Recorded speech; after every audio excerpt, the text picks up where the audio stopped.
Good afternoon, everyone. Afternoon, right? What a great event so far. If we can please have a round of applause for Gabriel Saenz. Where is he? I'm not sure where he is. He's fixing something or doing something, but I will say, my name is Pearl D. Cruz. I'm the editor-in-chief of Volume 22 of The Scholar, which is essentially team captain. I'm trying to be very careful how I say things because I'm a very emotional person and I'm looking out in the crowd and I just want to cry. And the staff writers are laughing because they say I threaten to cry, but I cry about every class. But I would like to thank you all for being here today. From our speakers, our guests, staff writers, it really does mean the world to have you all here. I wrote something up, but I'm just really going to speak from the heart because I think that's the best way to do things. How many of you all are faculty at St. Mary's Law? If you can raise your hands. Faculty, so about 4, 5. Thank you all for being here. You are our allies and you stand with the scholar and we are so thankful for that. Thank you for being here today.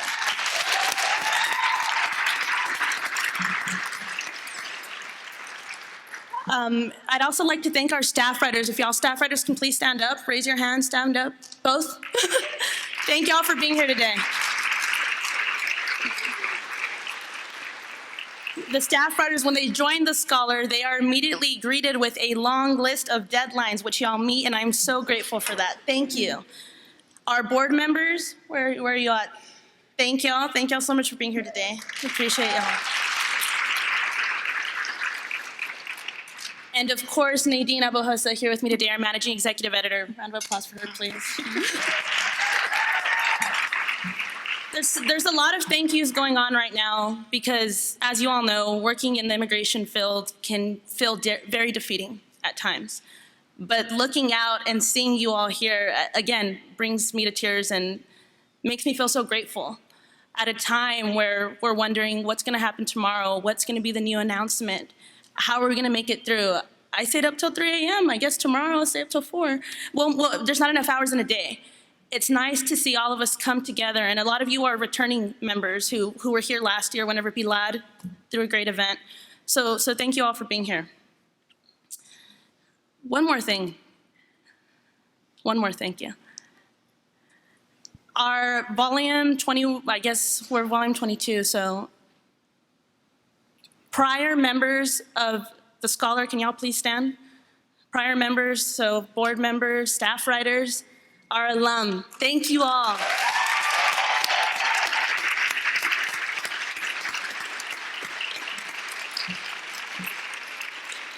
We even have a founding member here. So I want to talk just a little bit about the scholar and how are we created. So a founding member's here, so I know she can tell the story better than I can. But essentially what the scholar is basically the editor's note is much better than I can say. And I'm getting very emotional, which is why I'm pausing a lot. And y'all laughing because you know I'm gonna cry. The scholar is a place where people of color, first generation students, people like me who at every angle, I'm brown, I'm a woman, I'm gay. Scholar is a place where we feel safe. Scholar is a place where we're able to share our thoughts and ideas in a room with people who think like us, who challenge us every day, who want us to be better. And so I am so grateful for all of our speakers for being here today, for Mr. Khan giving your time, Mr. Kurzban, all of our speakers. And I'm just so grateful for y'all.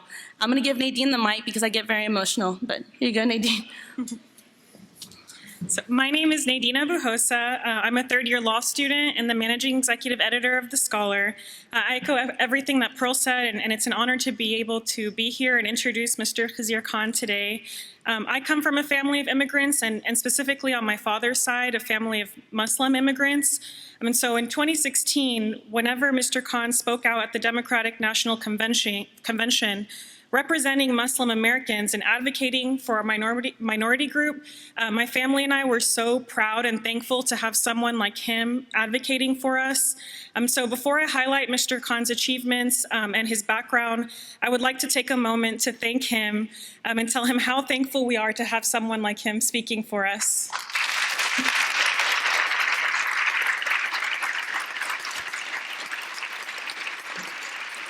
So before Mr. Khan comes up, I'm just going to give some background on him. Mr. Khan grew up in a small village in Pakistan. He was one of 10 children and was 24 years old when he left Pakistan. Him and his wife, Ghazala, first moved to Dubai in the United Arab Emirates, then to the United States. Their first home in the US was in Houston, Texas, where his family stayed while Mr. Khan went to receive an LLM degree from the University of Missouri Law School in 1982. And then Mr. Khan received his JD in 1986 from Harvard Law School. Mr. Khan went on to work at the Washington, D.C. office of the then called law firm Hogan and Hartson, one of the largest lobbying firms in the United States, where he served as the firm's manager of litigation technology from 2000 to 2007. Then the Khans moved to Virginia, where they became heavily involved with the University of Virginia ROTC program, where their son had been a cadet. And in 2008, the Khans participated in an HBO documentary, Section 60 Arlington National Cemetery. And now Mr. Khan's speeches and writings focus on the United States founding documents, and in particular, the Constitution. Mr. Khan is known for carrying a pocket constitution with him, and he gave me one just before I came up here to speak. And he highlights the words liberty and equal protection of law. And in honor of this, all of you, when you got here today, in your scholar bags have a small pocket constitution with you. And so most known for his 2016 Democratic National Convention speech, Mr. Khan, accompanied by his wife, Ghazala, gave a speech about their son, Humayun, and Mr. Khan took issue with several of Trump's policies, including his proposed ban on migration from a list of majority Muslim countries. And now Mr. Khan has published a memoir in October 2017 titled An American Family, a Memoir of Hope and Sacrifice. It tells the story of the Khan family, but is also a universal story of migration. And Mr. Khan exhibits why, especially now, it is important that we speak up for what we believe in. And Mr. Khan also authored This Is Our Constitution, What It Is and Why It Matters. And here he outlines what exactly our Constitution means and his personal reflections on it. And we are selling both of these books today here. And so without further ado, we're so lucky and honored to have Mr. Khan here with us today. And at this time, if we can all welcome Mr. Khan to the 2020 Scholar Immigration Symposium.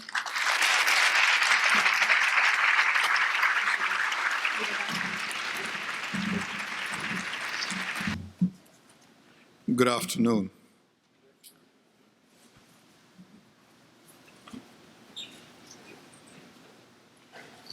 I am honored to be standing before you, realizing, and I feel the spirit in this room, your spirit.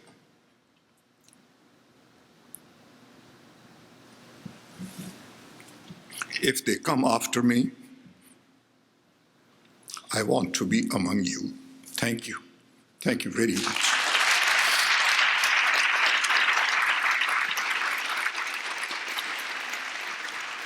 Thank you to the scholar, the Institute of Texan Cultures, St. Mary's Law School, and the leadership for this timely symposium and inviting me to join you. First, our sincere thank you to our veterans and their families, our women and men serving in uniform and their families, our patriots serving with exceptional valor under trying circumstances at the United States Department of Justice, our intelligence community, our diplomats, members of our Congress and congressional staff, our civil servants at federal, state, and local governments, and elected officials and their families serving alongside them. We are grateful for your patriotism and for your valor. Thank you for joining me as I stand before you, the custodians of our Constitution, and I will explain. Custodians of our Constitution, our lawyers, law faculty, and law students. As the history of our time is being written and world watches us, we are reminded by our civil rights leader, Martin Luther King Jr., The ultimate measure of a man is not where he stands in moments of comfort and convenience, but where he stands at times of challenge and controversy. I stand before you as a Muslim American immigrant. Allow me to share my love story of the Constitution of the United States. It is reported that all immigrants by their hard work and determination to do better make America stronger and prosperous, as clearly said in our founding document, our Declaration of Independence. More on it in a second. Not too long ago, I sat in a citizenship ceremony with gratitude in my heart for being elevated in human dignity by this nation, about which I only could dream since I first read the Declaration of Independence of the United States in 1972. When I was a law student in Pakistan, I was then and even today remain in awe of the spirit of this blessed nation reflected in our founding documents. I remember reading the Declaration of Independence while standing in my university dorm room. All 1,472 words, yes, I have counted them now, 1,472 words of it, and all 18 grievances listed against the then king. How similar, I realize, these grievances were to the grievances of the entire colonized world, especially grievance number 7. I implore you to read it one more time. I know you're experts on these documents, founding documents, but read the Declaration and grievance number 7,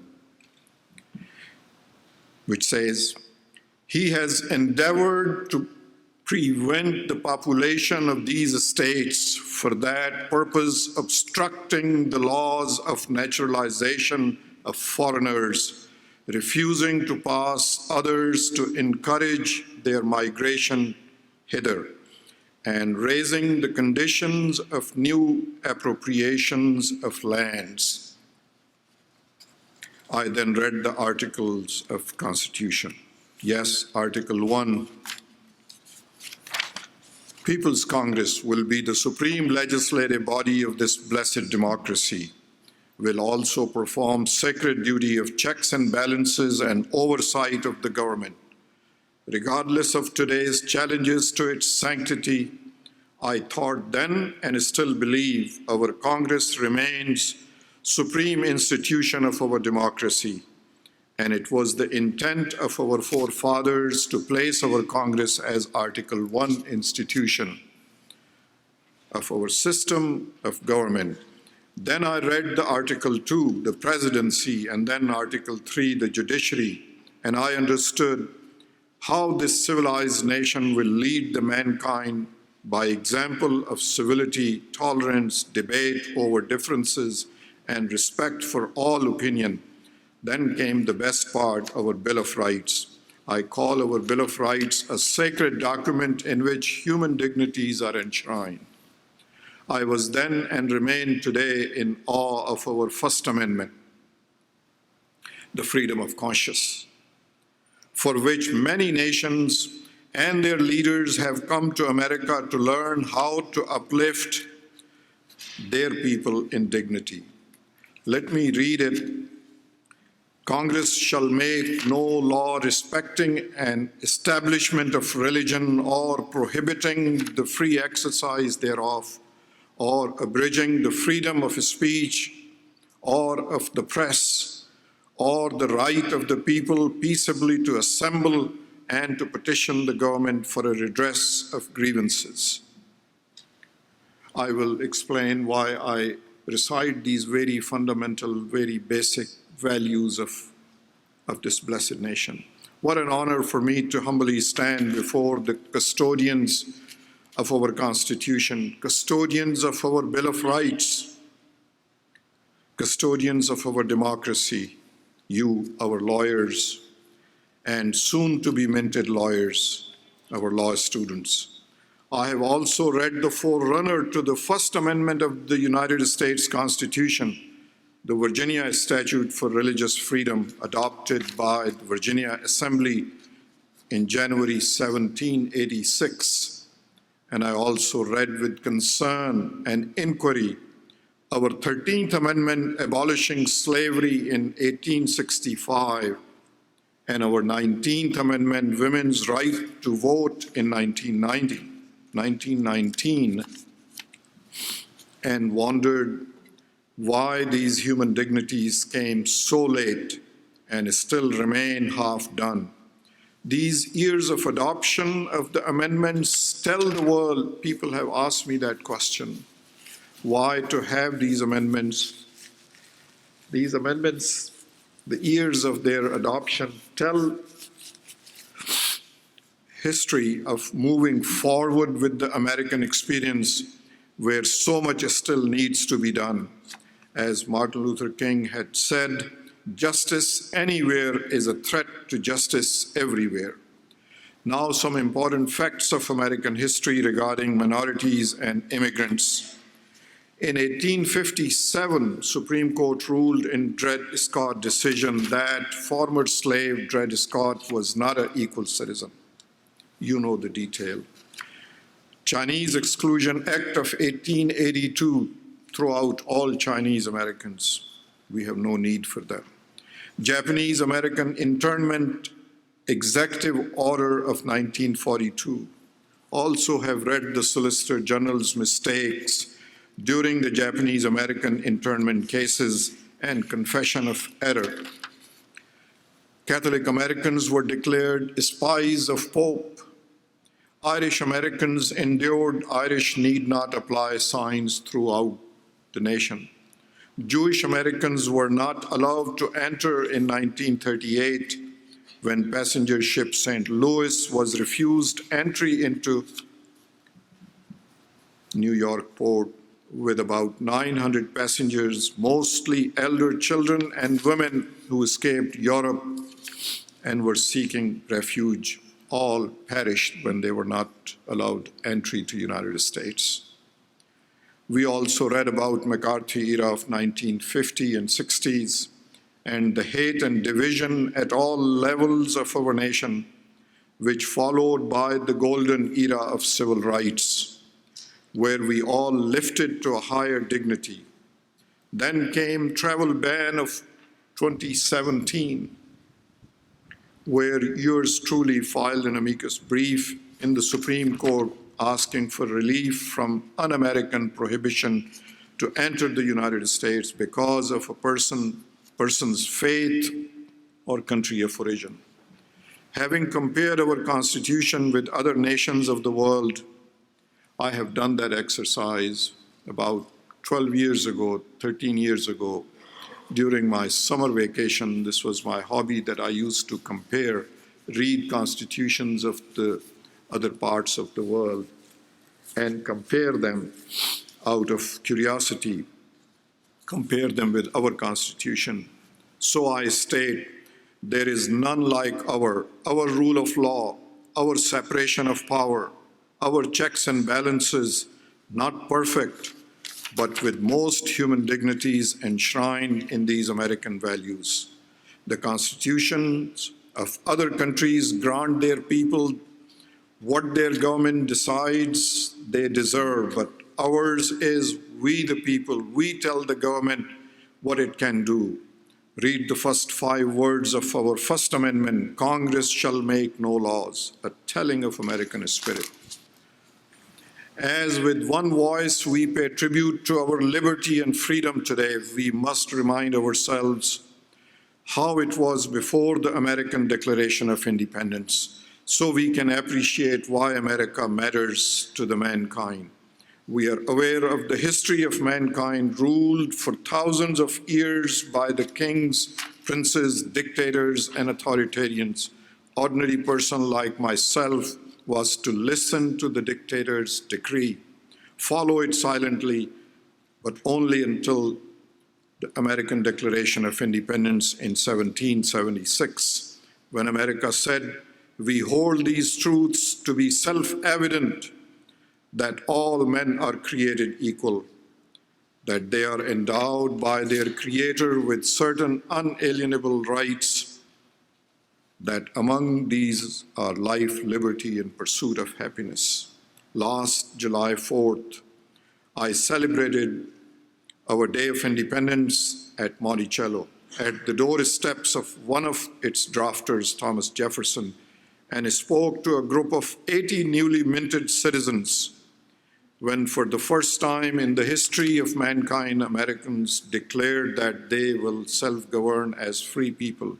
Today, we pay our utmost respect to that love of freedom and human dignity, which did not come without significant cost to the original signatories to the Declaration of Independence, and I remain fully aware of their moral dilemmas as they all supported slavery. We express our most profound gratitude for their sacrifice, and since then, thousands of those who gave all at the altar of freedom so that we could enjoy the freedoms, the human dignities that mankind had yearned for from beginning. We promise them today, and you lawyers, and soon-to-be lawyers included, that we will never forget them, and generations of patriots who gave us the freedoms we cherish today by sacrificing their all, and we promise to make it better and deserving of their patriotism. As you have chosen to defend it, as by the motto of your profession you pronounce, defending liberty, pursuing justice, as the vigilance of our national security leaders has shown and warned us that our adversaries have attacked our institution of democracy, our Constitution, our sacred system of elections, and our unity. Our adversaries of human dignity, had shrewdly realized one weakness in our democratic system, our lack of participation in our election process. So they decided to malign our elections by sowing division and hatred among us. They have done the same in other parts of the world. But now the world has come to realize, like most of us, that America will not stand silently while corrupt dictators, authoritarians, kings, and rulers continue to attack our sovereignty. If you want to see the proof of our realization, see the level of participation in the last election. It is reported that 2018 and 2019 elections, a record number of Americans participated to protect our democracy, our Constitution, our freedoms from the attacks by our adversaries, and to shield American elections from cyber and social media interference by our adversaries. When I became a citizen, I recited oath of citizenship. I remember a certain part of it every day, which states that I will support and defend the Constitution and laws of the United States against all enemies, foreign and domestic. Let me repeat it, foreign and domestic. I promised myself to obey all laws, pay my taxes timely. Of course, that's part of the citizenship. Pay my taxes timely and participate in our system of democracy to strengthen it, and keeping my promise to my country after 2016. I will tell you a story at the end. Why did we even go to that bright light and lost our privacy and our peace and comfort? I'll share that story at the end. After 2016, even though it had been difficult at times, as each speaking engagement reminds the valor and sacrifice of many sons and daughters of America, like our son, Captain Helmke Khan, who gave everything for something greater than themselves and saved many others under their responsibility to protect. I have continued to speak for our Constitution, for our unity and democracy, as Humayun would have wanted us to do under the current circumstances. Today is my 289th nationwide and internationally speaking engagement. I have continued to speak also due to concerns expressed in one letter I received in 2016 after we came back after speaking at the convention. Letters, cards started to pour in. One letter.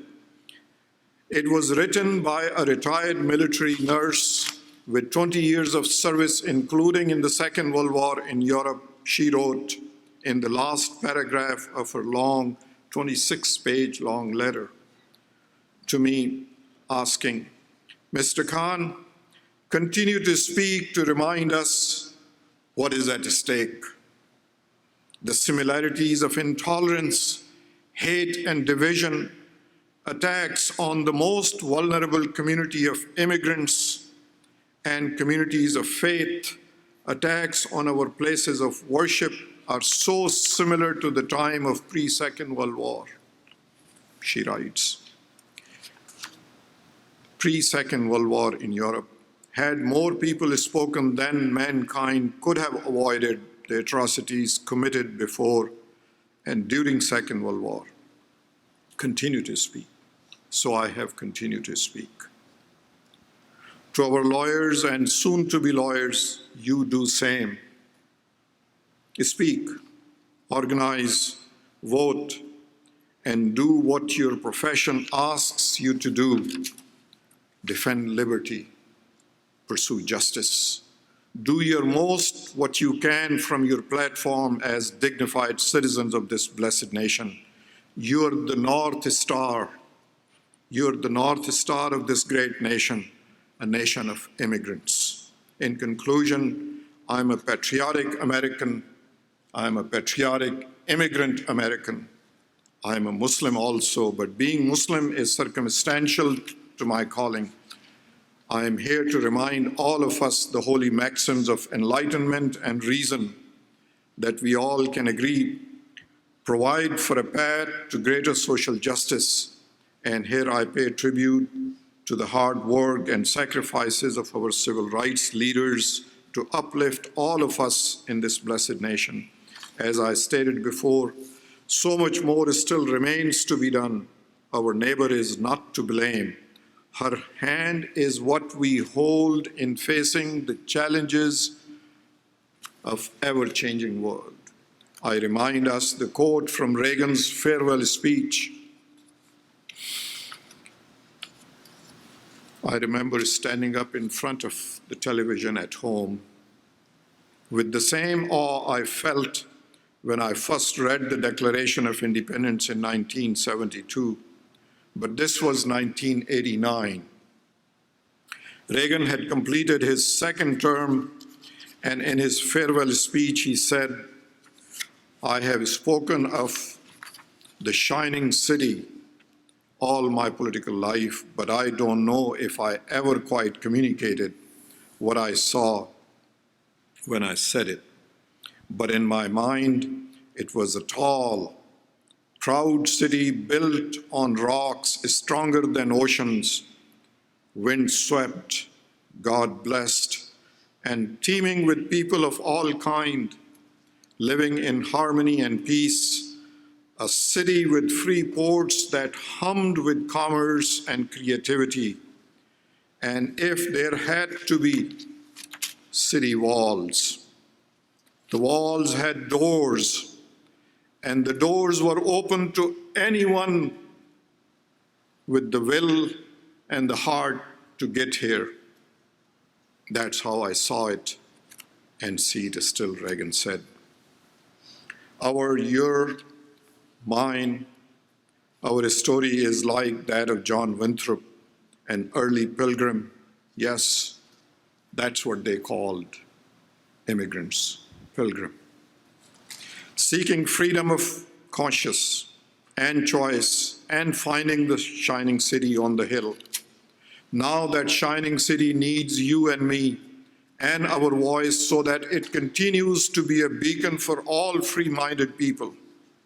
Let's stand in solidarity as Americans like you, the custodians of our Constitution, and myself, and those who came long before to tell the world we still believe in America. Yes, we believe in the equal dignity as enshrined in our Constitution, our Bill of Rights. We believe in the dignity of the asylum seekers, children separated from family and caged at our border, which reminds us of the concentration camps of the Second World War. We join the courageous voice of our asylum officers that they said, the current program is fundamentally contrary to the moral fabric of our nation of immigrants. I wish to share what took us to that. We had been private, we had been humble, modest citizens of this, and grateful citizens of this nation. In 2015, the statement was made by a candidate then, I will ban all Muslims, all Hispanics will be thrown out, women are of not equal dignity, judges are partial. When that statement was made,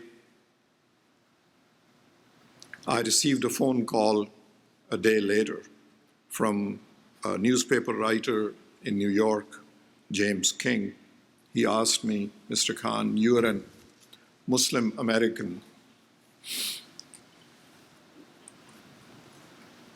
What do you think of that statement? So I narrated what I felt extemporaneously to him. He taped it, printed it, and published the article 2 days later. Whenever I would go after that statement to visit our friends with small children to their birthdays, parents will bring their little kids to me, saying to the children that middle school, high school, even older kids would come and would say, if this candidate becomes president, Mr. Khan, are we going to be thrown out of this nation? When we go to school, we are bullied, we are told, oh, don't worry about the studies, you will be thrown out of here anyway. I would read them 14th Amendment. I would ask them to read it with me. Section 1, equal protection of law. No, you are born here, your parents are born here. We just look different, but we are of equal dignity. A couple of days later, I would call their parents. Have children been heartened? And their children would say to us, no, they have not. They don't eat, they don't sleep well, they have nightmares. Because when they go to school, they are bullied all over again. I would hearten them, I would speak to them. This was happening in our personal life. I would hearten them and ensure them that this will not happen. That article, which was published online, was picked up by Hillary Clinton's campaign. And we received a call that Hillary wishes to pay tribute to Captain Humayun Khan. Do we have any objection? We said, no, we don't have any objection, but let us see it, what is said in the tribute. So a tribute was paid. It's still available. You can look for it. Hillary Clinton pays tribute to Captain Humayun Khan. We received the link to the tribute. We liked it. We told them that this is fine. You can publish it and use it. Few days later, we got another call from the organizers of the convention. We are inviting other Gold Star families and we are paying tribute to Captain Humayun Khan on Thursday. Would you like to come? Something told me that this is not the kind of attention and the light and the exposure I would readily want. I told them that, can I think a couple of days, I'll call you back. They gave me the number to call back. I mentioned to our two other grown professional children that we received an invitation to come to the convention, and they, without listening to my entire statement, they said, please decline, do not go. This is not the kind of light you're used to or you will ever get used to. This is a little too much for our modest and humble family. You have lived peacefully, comfortably, in private. Please decline it. Let them play the tribute, but you do not go to speak. You will be subject to criticism, rightly so, because that is the tradition of such events. I thought children are being overly protective, so I called some other friends that were a little more savvy in such affairs. They told exactly the same thing. They said, Khizr, do not accept this invitation. You will be exposed to criticism. Your professional integrity will be challenged. Just decline. I spoke with Ghazala. She said, yeah, let's call them and let's not go. The day we are about to call them, 2 days have passed. I go to check the mail. We live in Charlottesville, Virginia. Yes, same Charlottesville. I go to check the mail and I open the mailbox, and with other mail, there is a card without a stamp and our address, just our name on it. Out of curiosity that who it could be that have left the card, I open it standing next to the mailbox.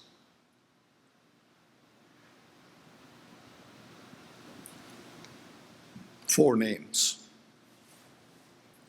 Name, 6th grade. Name, 6th grade. Name, 5th grade. Name, 5th grade. And this is the sentence that sent us to that public affair, that we were so reluctant, we almost declined it. This is what the sentence said. Mr. Khan, would you make sure that Maria is not thrown out of this country? We love her. She's a good student. Thank you. Look at the simplicity of the sentence, of the words uttered in care of others. Always remember in your profession, when you stand up for your clients, when you stand up for others, your simple gestures, your being with them, you're standing up with them, you're standing up for their cause, how powerful that is. I read that card second time, totally overwhelmed by the care expressed in that sentence. I brought the card, walked up with the mail. Ghazala was sitting, and we were to make a phone call to decline the invitation. She was sitting in the living room. With the mail in my hand, I stood there and I showed her the card so that she could read.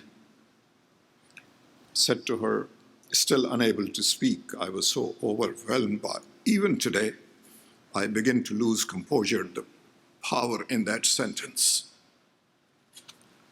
which said, Mr. Khan, would you make sure that Maria is not thrown out of this country? We love her, she's a good student. She read it. She looks at me and she raises her hand. She says, call them. I thought she's reminding me that we have agreed that we will not go. call them, and we will not decline the offer. And the second sentence out of her mouth still amazes me. She says to me, "Tell them we will come. We will speak on behalf of these kids." I immediately picked up the phone and I called the contact and I told them that we will come. They said, "Well, you have waited so long, you only have 2 minutes. The candidate is accepting the nomination and the line of speakers, you only have 2 minutes. And please tell us what you're going to be speaking, just summarize it and let us know." So I shared that good news with Ghazala. We had never spoken at such a noisy place with so many people watching. She said, "Well, go ahead and write your thoughts." So I went upstairs and I was still overwhelmed by that card from 4 students. And I tell you this, I have met all 4 of them. And they have seen this speech. I was curious how it has affected them that they sent the card. That second book that we wrote, This Is Our Constitution, is dedicated to them. They told me that after they heard the speech, they were so heartened, they were so encouraged that nothing will happen to us. That is the power of the words that are uttered in care of others, actions that you take in care of others.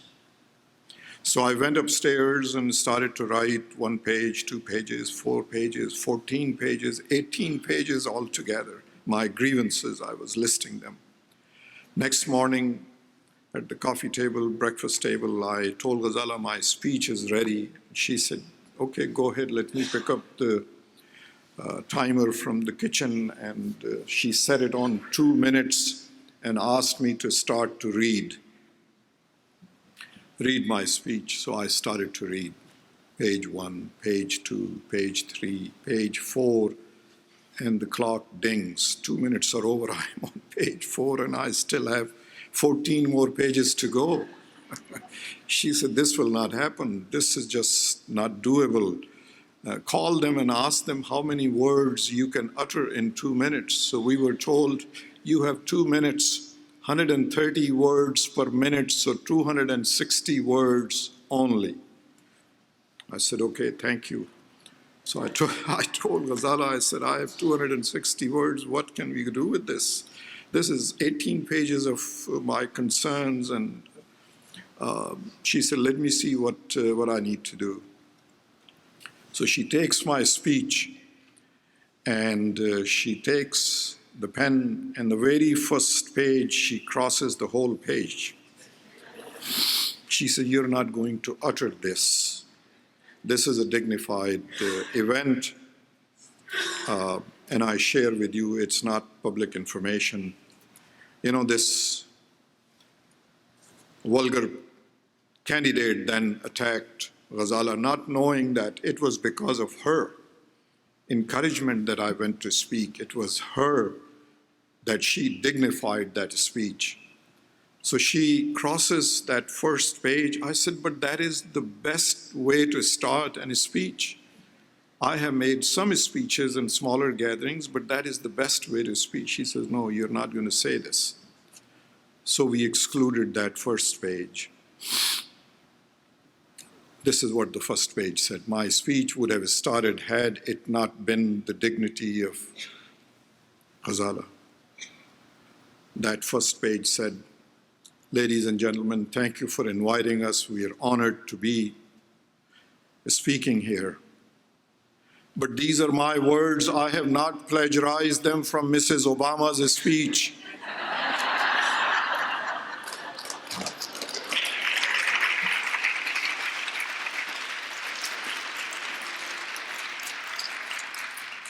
it was her. I still blame her. She would not let me utter that paragraph.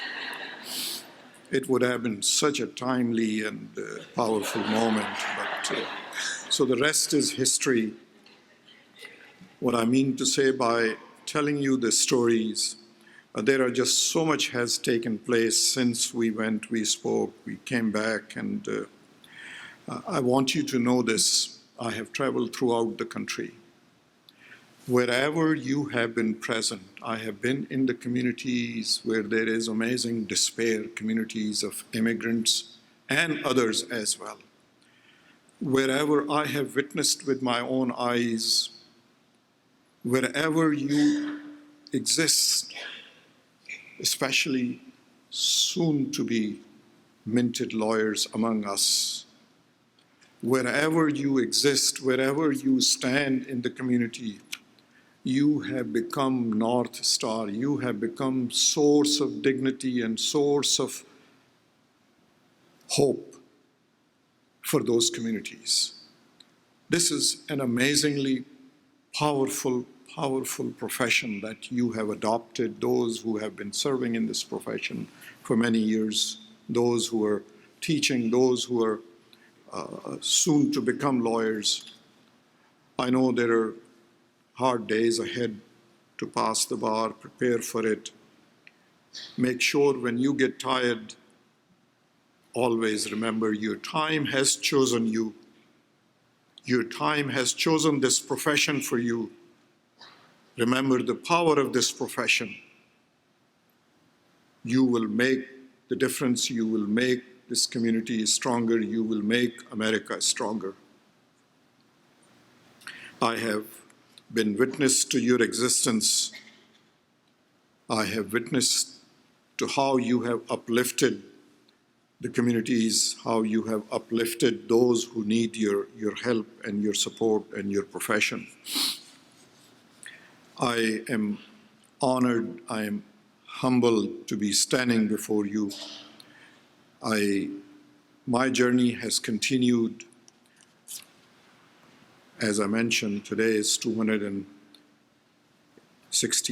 or 89th speaking engagement, and throughout the year, every week, every month, things are and I do all this pro bono on your behalf, so that the letter that I received that continue to speak, I am still abiding by that. My love story of the Constitution of the United States is a reminder that we still believe. I know I am standing in front of the custodians of this Constitution. We still believe in our country. We still believe in America. It's our turn to bring this spirit back. We are chosen by our time to make sure that America remains a beacon of hope for the rest of the world. There is an amazing hopefulness throughout the country. Sometimes we don't get out of our communities or our cities or our states. Throughout the country, there is amazing hopefulness that we will bring the change. I come from the state of Virginia, Charlottesville, Virginia. Virginia decided that after 23 years of being in minority, we will prevail. Today, all three departments, the Senate, the House of Delegates, and the governor's office is in the hands of majority of Virginians, because we decided we will participate, we will get out, and we will vote. Inspire your nation, inspire your communities. God bless you, and God bless and protect the United States of America. Thank you. Thank you very much. Thank you.